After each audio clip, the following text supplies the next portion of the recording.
Well, I wanted to wait until I had the another figure in a certain set before I took a look at what I have lined up today. But today's a special unboxing because it is an unboxing. This arrived. I'm turning the label side away because I don't really have anything to cover it. But we're gonna save that for last. And you're probably wondering why it's Alien and Star Wars videos we're using for the backdrop. Well, it's because there are Ripley 8 and a Predator figure. There was a crossover, so it does count. From NECA. These are both from NECA, but they're from two very distinct lines, and it kind of does tie back into the Hans. Well, kind of spoiled what I'm going to be opening, but yeah, it just kind of tie back into the figure that I'm going to be unpackaging because the Predator figure over here is designed to look like the Kenner Alien vs. Predator figures that started popping up in the 90s as both of those series were returning to popular consciousness, so to speak. Especially, well, mostly Predator, because there was only one other Predator film in 1990, Predator 2, and the only other Alien film was Aliens in 86. There wouldn't... Actually, there would be Alien 3 in 93, and Alien Resurrection, which is where this Ripley comes from in 97. But yeah, you had throughout most of the 90s, you had the Alien vs. Predator novels, the comics, even some very popular video games that kept both franchises popular, in addition to the Alien films that were coming out. So what Kenner did was they picked up the rights to both franchises, and they made these Aliens action figures as well as these Predator action figures. And until they started making Jurassic Park toys, these are some of the most popular toys of their toy lines in the 90s, alongside their Terminator 2 figures, which they made as soon as that movie came out in 91. Yeah, they didn't start making Aliens figures until after both films were already out at the time. There were going to be Alien figures back in 1979, but they never were released. And it wasn't until the popularity of adapting mature properties like RoboCop, Alien, Predator, that sort of thing into kids' mediums like animated shows and toy figures started becoming a thing in the 80s and 90s that we started seeing them. But yeah, so the packaging on here is it's really meant to evoke back to that old I hate it when that happens, Kenner packaging. The NECA line even here uses a font that the Kenner company used the at that time, blue outlined over the white figure. And well, it's probably gonna make opening this thing a little easier. It's already coming off the card. I wanted to get this Neomorph alien, which is the only other one I could find in these entire series in stores. But yeah, you've got Apom, Scorpion, Snake. These were all originally Kenner figures. And this one, I believe, it might be slightly bigger. I don't have an original Kenner or Predator figure. I think they might have been smaller than this. But they have definitely been beefed up to what they would have originally been in. So we're going to take a look at that one first. And the backdrop, the DVDs and whatnot in the backdrop are falling down. Let me see if... This is one of those packagings I want to hopefully keep, so... But it's already kind of falling off, so... There we go. I honestly wonder why I haven't thought of doing this before. I didn't have scissors at the time, so just want to open up the front bubble. And there we go. Probably put him back in the bubble like one. Oh, yeah. Love that new PVC smell. That tends to fade really quickly, unfortunately. There we go. Let me see if I can cut the rest of this off so it doesn't take up too much space. Not sure about the alien one. Yeah, so you really do get a nice look at the card there. It really does evoke those old 90s toys a lot. They were basically like action pieces, and they had like they show you how to do stuff on the back. Like I said, the Kenner logo Still has 20th Century Fox. I'm not sure what year this came out. It might have been before or after the. From what I understand, Fox Studios is still going to be around under that name despite the new ownership. But I think they're probably just going to call it 20th Century Studios. I don't have time to go into that here, but oh, it's got a twist tie around his waist. So this figure isn't based off of any Predator specifically from the films. It's an original creation made just for this line. And as you can see, he's also smaller than the Predator 2 Predator. Doesn't have as many accessories, so he doesn't exactly blend in with that one. But again, I don't have an original Kenner figure, so I don't know if this is in scale to those. Actually, it probably would be. But I see if I can pop the mask on. It feels like it would just slip right on, but... Okay, there we go. That's the best I can do. We have this shoulder-mounted blaster. I'd say this guy looks the closest to the original Predator from the first movie, just with a more cartoonish color scheme, and of course the gimmick of having a missile launching action. But yeah, this guy looks like he just leapt right out of the 90s. I probably should have put my 90s stuff on the... what are you gonna do? Now, where's the... I probably should check the card again for... feels like it's right on top. Oh, let's just... Alright, you go over there, but you go back over there, big guy. Hopefully I can get that Neomorph to go with it. I don't know if I'm going to do a video on it, but it would go. And I guess I could look online for the rest of the... Because I don't remember seeing... Maybe the Snake and Apone in stores, but none of the others. Like, NECA has a lot of these figures on the back, but they release so few of them at actual stores. But there... Yeah, I've only seen, like... This Ripley figure, 200 years after her death, military scientists on board the... Yeah, you can pause that if you want to read it. Yeah, and I've only seen the Warrior and the Newborn, the other two figures on here, in stores. They're both out of stores now. This was like the last figure, so... Yeah, good thing I live in the day and age where if you can't find it in stores, look online. Yeah, I've kind of damaged it on the inside, so... Yeah, I'm probably not going to keep this. It's just an even blander. Like, they didn't even copy the Alien Resurrection poster, which wasn't that good to begin with either. So I'm just going to trash that one.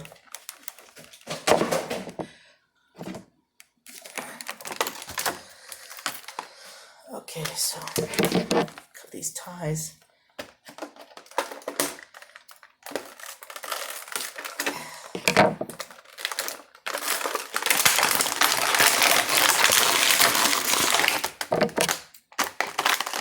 So in contrast to the Kenner tribute figure. Oh, sorry.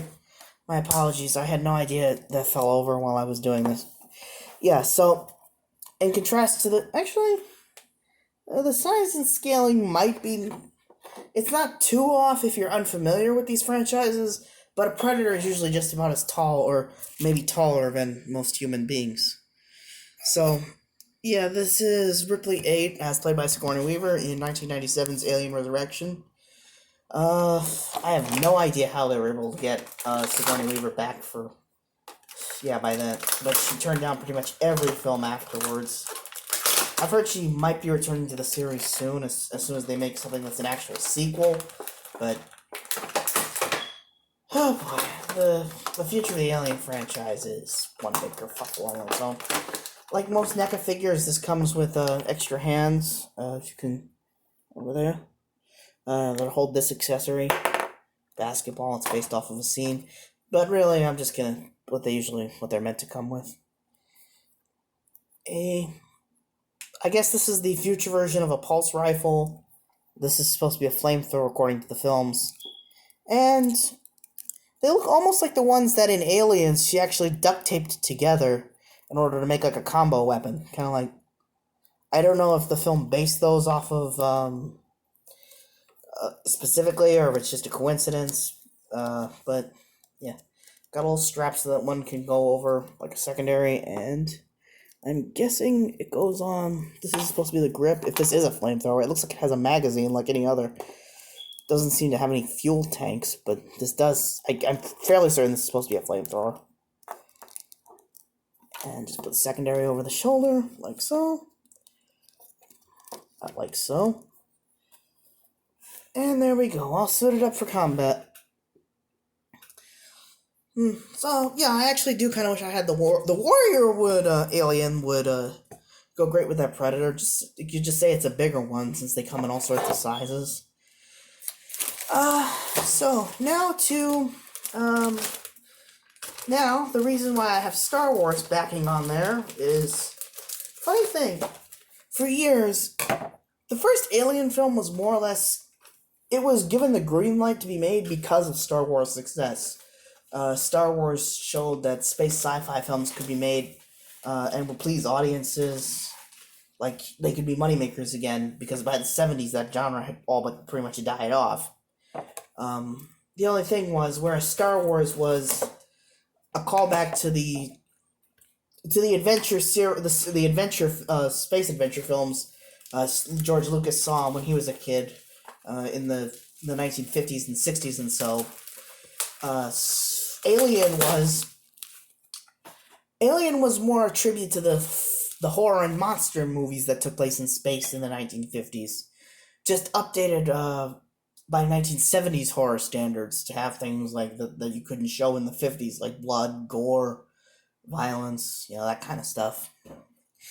And for years, there's never been a Star Wars and Alien film side by side until 2017, when Alien Covenant and Last Jedi were out. The first Alien film came out 2 years after the first Star Wars, and then the next Alien wasn't until 6 years later, 3 years after the last Star Wars film ever made. The only other time was Alien 3 being released in 1997, which, while not a year a new Star Wars film was out, it was the year that the first film was re-released, with the additions made in the now infamous special editions. So yeah, they've kind of had a mutual existence. I wouldn't say competitive, but they've definitely influenced one or the other. And speaking of Kenner, tying back to the big guy over there, Hasbro actually made this. It's a little dingy. I'm not sure if it's supposed to. The card is a little torn in places, but I'm not sure if that's I'm not sure if that's authentically beaten up like that, or if it's just because this is supposed to look like an 80s Star Wars figure. But yeah, so far Hasbro has only brought the Kenner name back when it comes to releasing these retro Star Wars figures, which I could be wrong, but yeah, I'm fairly certain they're meant to be their response to NECA having their own, and Funko having reaction figures, which, have I talked about those on this channel before? Maybe, but yeah, Kenner, they basically, NECA and Funko, they have those lines that are tributes to the old Kenner toy lines, and yet Hasbro is the one who, to this very day, owns Kenner's name. So they brought it back for these retro Star Wars figures that are in these 3 3/3 inches. But the thing is, the difference between this and an authentic Kenner figure is, as you can probably tell by but you'll be able to see it more once I get it open. The old Kenner figures they only had 5 points of articulation. They had one in the. Oh, I'm trying to cut it out of here without. Because the arms and legs could move forward, the head could twist, and that was about it, as far as the articulation on the old Kenner figures could go. But that's actually part of the appeal of the Star Wars figures. They were small, they were cheap to buy, but not cheaply made, mostly. There we go. Oh, it even comes with a little display base. So, according to it even has a free any purchase of. That was a real promo that Kenner did back in the days. In fact, some of the first Boba Fett's were sold, only available as a mail-away purchase. And on the back, you can see the others. Dengar, Cloud Car Pilot. Yeah, Kenner made figures of everyone. who appeared in Star Wars, even if they didn't have an on-screen name. They made them. First issue vintage Han Solo card 2010. So is this from 2010? I can't seem to tell. It just this 2010 is the only year I'm coming up with. So this was right before the buyout by Disney, I believe.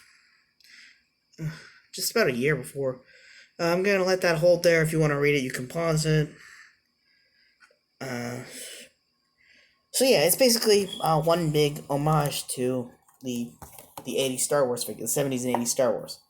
Okay, I got the card. The bubble is still on. Yeah, that's fine, I guess. Again, I'm probably going to keep that one. And this is based on Han's appearance in Empire Strikes Back during the Echo base. Right after the scene where they were out in the snow, so it would have been Han. Where's his? Oh, right there, right in his holster. Aside from his snow outfit, I'd say this is probably the most iconic and best-looking Han Solo that he's ever been. There's just something about Harrison Ford in a long coat. Sure, it kind of is very Indiana Jones-ish, but it's not exact to Indy's leather jacket. It's more like a long coat. I believe this is some kind of tool, though it looks like a cane. I'm not entirely sure what it is. Maybe it is just it's a repair tool. It's a welding tool because this is obviously a welder's mask. So, yeah, I kind of wish they had made this Han Solo's permanent outfit, but the thing is, Harrison Ford actually hates playing Han Solo. He wanted to be out of the series after Empire Strikes Back, which is why he was frozen in carbonite, but yeah, they eventually got him back for Return of the Jedi, and he'd hoped to be done with the character after that, but years later, he got into Force Awakens. I hear he has a cameo in Rise of Skywalker, but I haven't seen it yet. I'm just very busy, so I can't, and I don't have the time to. But yeah, Harrison Ford hates playing Han Solo. He actually likes playing Indiana Jones more, and wishes that there had been more Indiana Jones films. He was actually very excited to return to the role for Kingdom of the Crystal Skull. This is just speculation on my part, but I think it's because he probably sees Star Wars as silly science fiction that takes place in a fantasy world, and it just doesn't. There's almost nothing. Indiana Jones takes place. Yeah, it has fantastical elements that kick in, especially towards the end. But they take place in the real world, in real times in history, and for the most part, they maybe could have actually happened. I mean, aside the whole existence of religious artifacts. But, yeah, that's just him. So, we had a nice little throwback for you, except for the Ripley figure. I'm not sure if Alien Resurrection had action figures, but I doubt they would have looked like that if they were. I'm gonna keep those two cards, toss the Alien one, have a little history on both franchises. That's all I had to say. Good night.